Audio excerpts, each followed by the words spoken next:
Welcome guys, and today I'm going to show you how you can change your clip's location in medal.tv. So go to the settings right here, and what you'll need to do is go to the PC storage. Right here, as you can see, it shows the capture folder.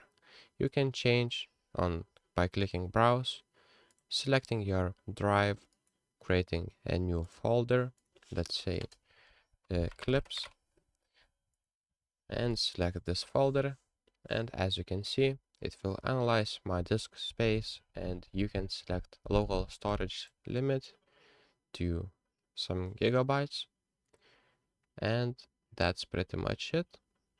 What you can do is after you upload it, you can use recycle bin and turn the setting on to send deleted videos files to the recycle bin instead of permanently deleting them.